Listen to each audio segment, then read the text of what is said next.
Hey, John. Hey Eric, how's it going tonight? It's going well. Welcome to 403, the forbidden episode. That makes me think of pirates. Yeah, I'm going to keep doing that. I still got a few more weeks of riffing on that joke. there's nothing wrong with overplaying a joke. I think that's good. It's a hallmark of a good dad joke right there. Exactly right. Exactly right. How was your weekend? I don't remember if I had said I was trying to do my first attempt at using epoxy resin Yes. for a project. Yes. And so I got all the stuff. I got the, what's the equipment? The mask for your face so that I didn't breathe into the fumes. And, I got all the stuff and got it all ready. And I was trying to make the color red. And it says, oh, you only need like 2 or 3 drops for, the amount of liquid I was creating. And it was like, you can double it if you want it really deep red. I put 10x the number of dots and it was still pink. Just a drop of black. Yeah. That's what I was thinking for next time is I should probably just do like a drop of either a brown or a black to darken it. Yeah. Like with just a red. Just a drop of black. I know that I did a drop or two of black when I was doing the red. Okay. So I think that was part of my problem. The other problem, which you mentioned possibly at lunch, is did you shake it up? Like, I don't think I did. Did you go back and look? No, it's sitting in the box still. Oh, okay. I'm like, yeah, you definitely need to shake the little thing. And then also the other oops was probably I didn't have enough depth to the color to give it, some depth. So, but it hardened correctly. It did expand and kind of get to places I didn't want it. And so now in theory, that's just taking a sander to it and fixing that. But it's a small piece. So I need to 3D print me a piece that will hold the piece in place while I sand it. Or, because I see. Around the edges. Because I don't know. Yeah, that would be a little tricky because it's so thin. Because I tried to hand sand it and it just wasn't working. Yeah, I'm like, all right, I'm going to need power tool sanding, which means I need to have something hold it in place, not my hand. This is what they make workbenches for with the little dogs that stick up. Yes, exactly. That's what I need. I need something like that. But anyways, so that was my weekend. That's cool. Playing around with so it worked, sort of. Ish. Yeah. Okay. All right. Well, that's pretty cool. I have hardened epoxy resin, food safe kind, done, but I just need to work on coloring, I guess. First experiment done. So if you watch YouTubes of people doing river tables or I've seen those are so cool. But one of the things they'll do is that they will overfill whatever it is that they need to do. So they'll put a bead of caulk around, if they're going to fill into a hole or something like that, they'll sometimes put a bead of caulk around the outside or along the edge or something like that, and then overfill it a little bit, and then sand it down. Because it dries. So it seems to suck in a little bit. Yeah, it felt like when it went down, it expanded, and then as it dried or hardened, I guess is the right word, it shrunk. Yeah, exactly. So it expanded, which was not what I wanted, and then it got places I didn't want it to go, which just means I have to sand more things. And you got to clean it. Yeah. And then it shrunk, and so now it's going to be below the thing. So polishing just the epoxy part may be a little bit more tricky than... Anyways. Yeah. First attempt. Okay. That's awesome. Finished. That's good try. Fun stuff though. Yep. I'm still waiting. I'm still waiting for my printer, which I thought might be in the mail, but it was not. So do you know if it'll print on PLA? I know for a fact it will because the Adam Savage video showed them doing that 3D printing.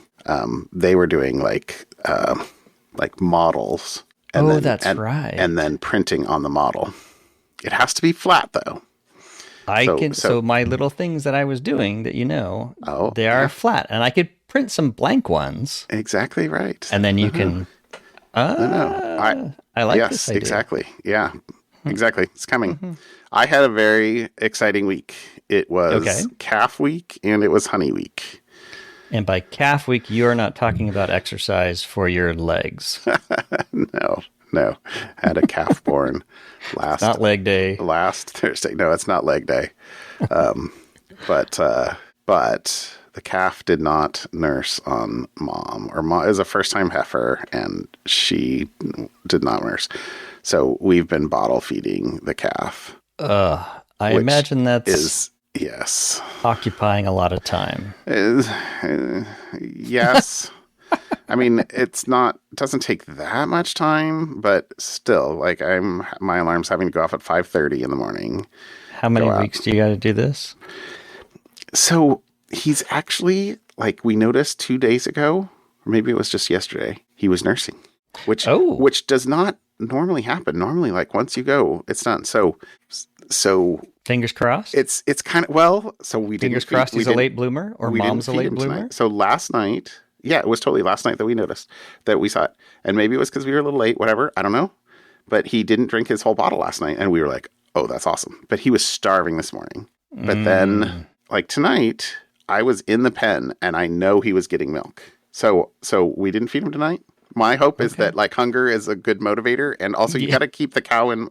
Anyway, works for teenagers, works for cows. Yeah, exactly. So my fingers are crossed. It's been a long week, but maybe I don't have to do it for the next 5 or 6 weeks. So that would be cool.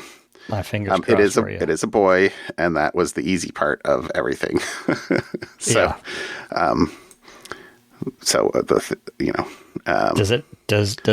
he have a name? And no, he does not have a name. That's a good thing, if I remember correctly. No. But that's the problem. Like, if we had a bottle baby heifer, then we'd probably keep her, like, raise them up, gentle them. That's good. It's nice to be able to halter a cow and lead him around and everything else. But his mom is not gentle enough. Anyway, blah blah blah blah blah. So that's been an exciting week. And then Saturday, I put my bee escapes on, which are those things that you put in between the boxes of honey to force the bees down. Right, so you can get yourself some honey. So I could pull the supers off, and I was gonna just do it all by hand, and my wife was like, "Why?" And I'm like, "What?" And I'm like, "Okay, you know what? You're always right." So I reserved the honey house for Monday afternoon. So Monday at like 3, I think was. So Monday at lunchtime, I ran it. So Saturday, I put on the bee escapes. Monday at lunchtime, I ran out and pulled off all the supers, put them on the back of the truck. And then at 3 o'clock, when I could, because I had it until 5, I ran and extracted honey. So I got 5 plus a little bit of gallons. So 5 gallons plus all the cappings. And the Amazon jars showed up today. So I will be... I probably won't do it before this weekend, but I will be bottling honey this weekend. So, and at 12 pounds per gallon, 12 times 5, 60, about 60 jars, 61-pound jars. That's a lot. It's more than I could use. Okay. Today. Yeah. I look forward to this math. Yeah. Should be fun. Anyway, so yeah, it was a big week. All right. How about topics?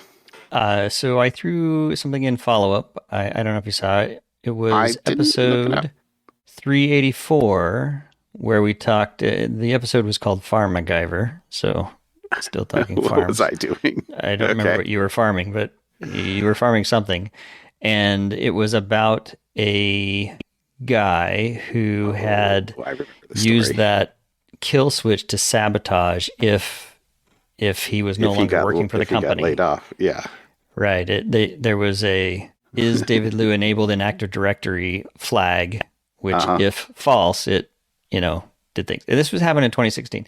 When we talked about it back in April, it said the sentencing date has not been set, but it carried a charge of a maximum penalty of 10 years. Well, guess what? It has now happened.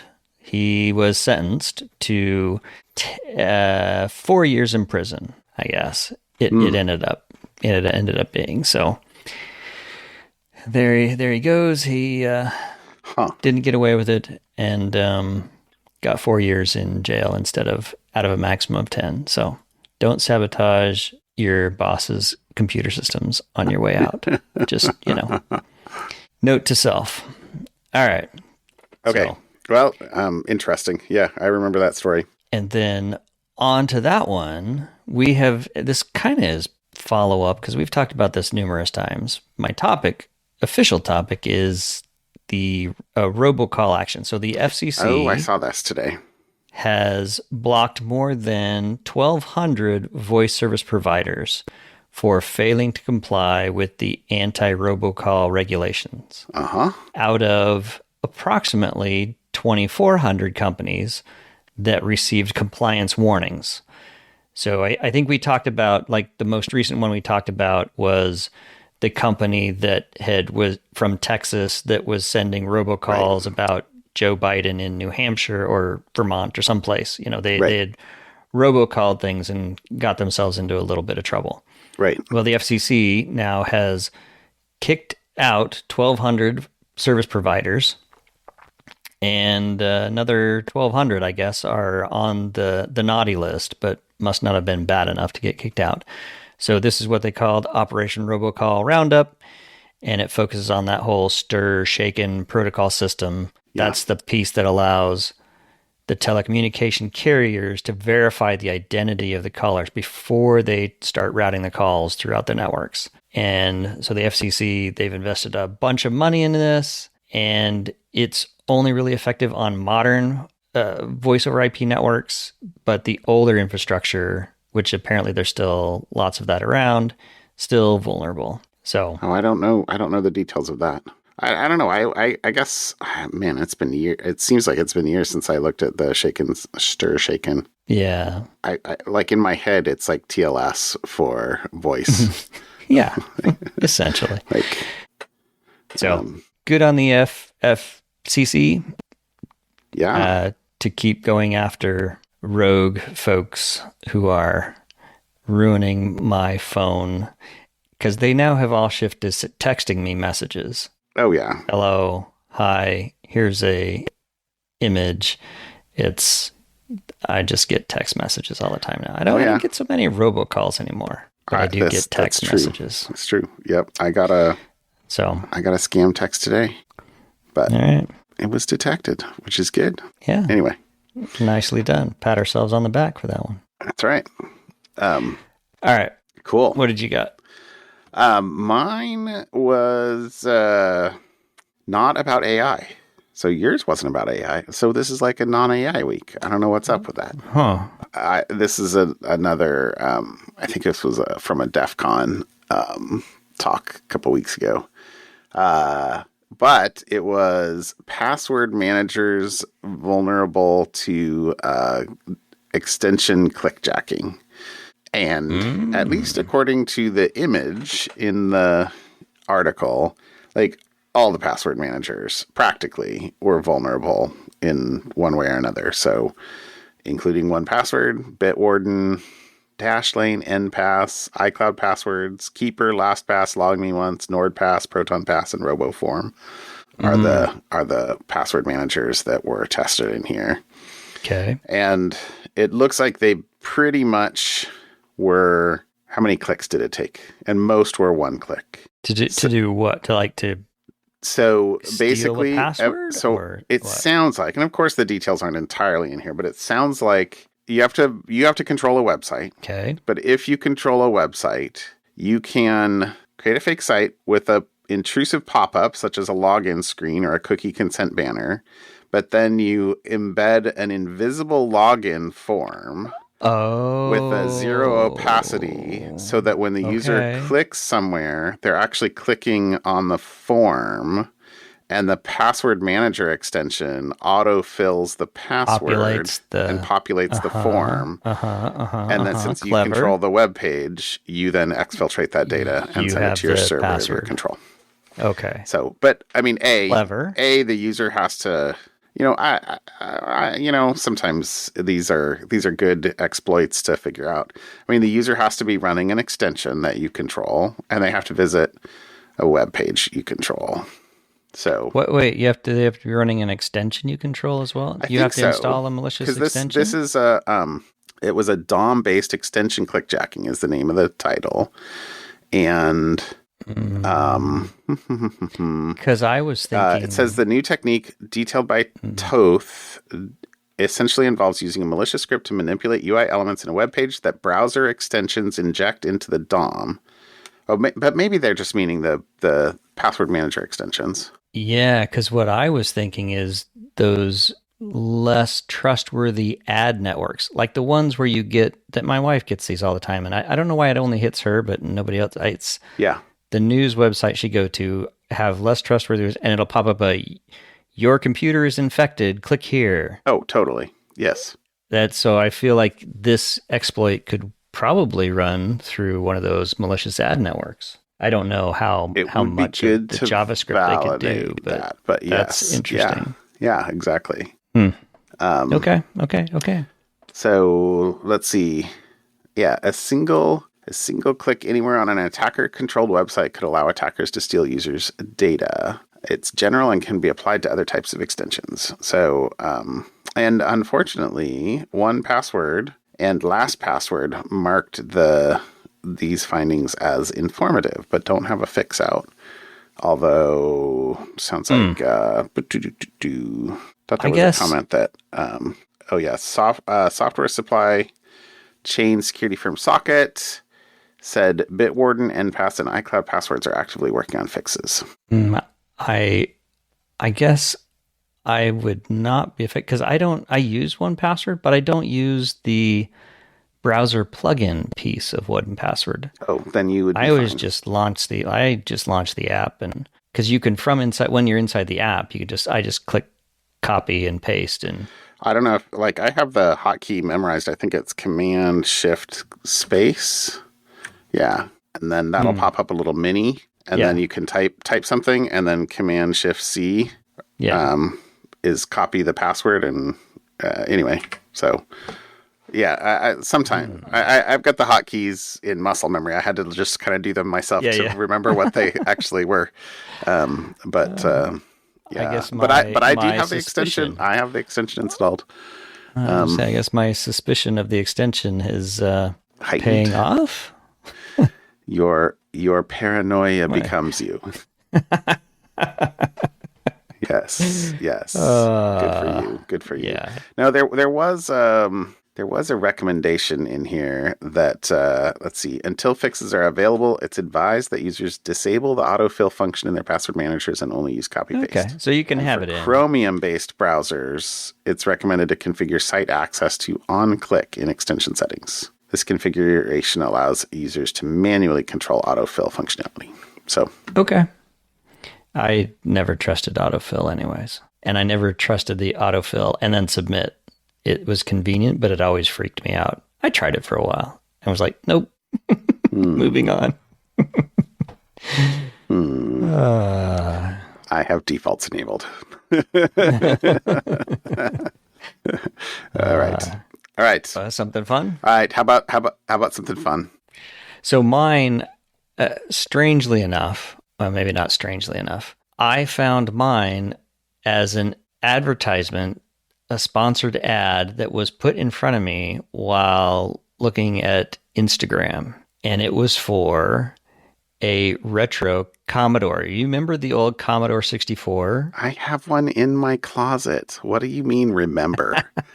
I am the worst. Okay, keep on. You are going to be able to outfit the Computer History Museum of the Pacific Northwest at some point.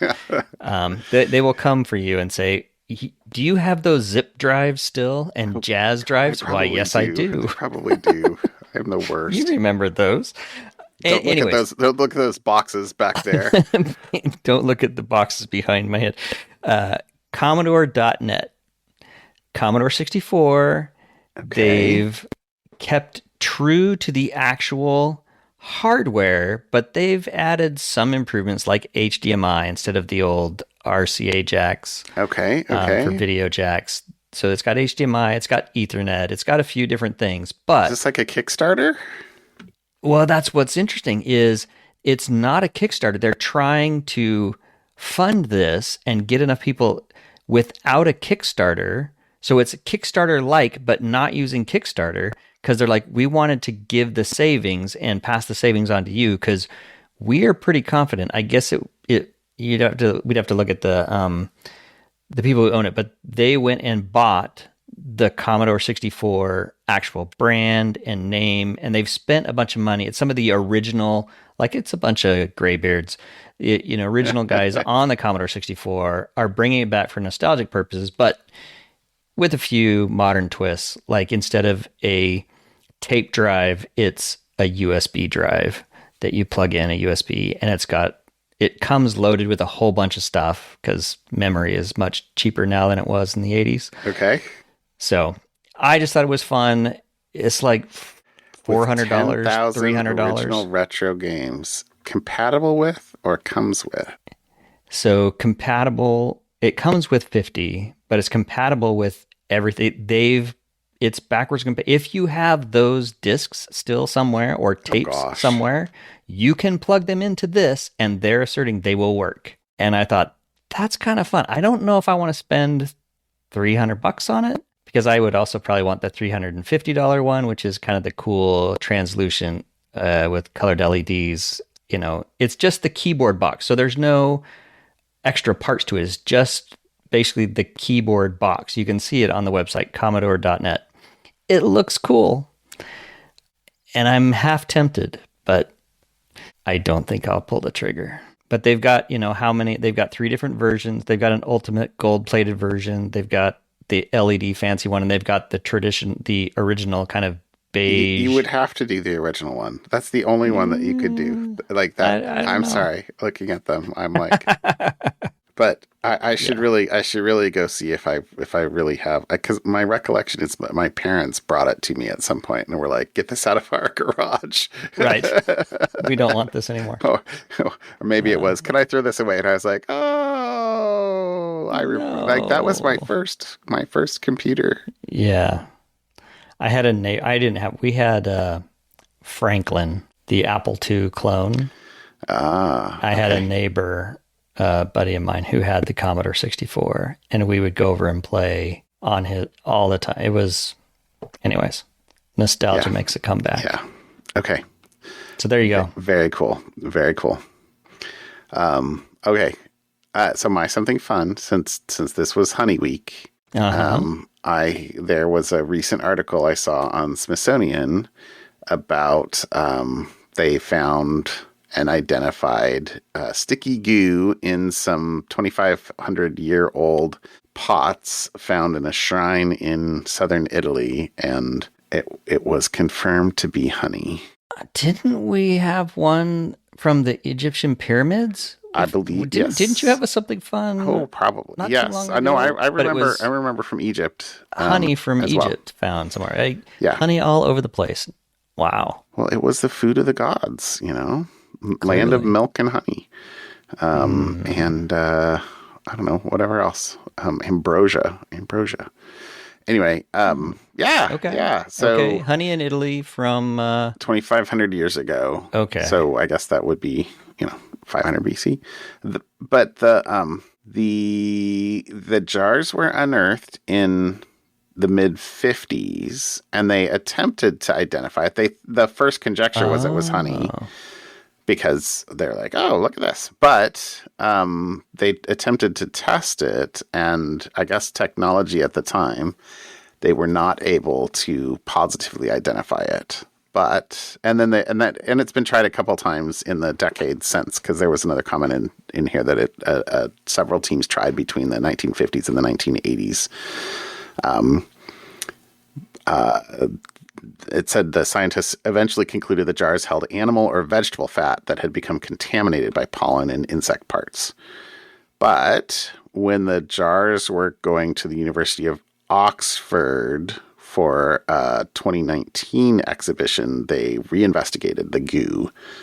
And it says, here's the quote, by applying several mass spectrometry and spectroscopic approaches, we were able to reveal a comprehensive picture of the residue's molecular composition enabling us to distinguish between contaminants, degradation products, and original biomarkers.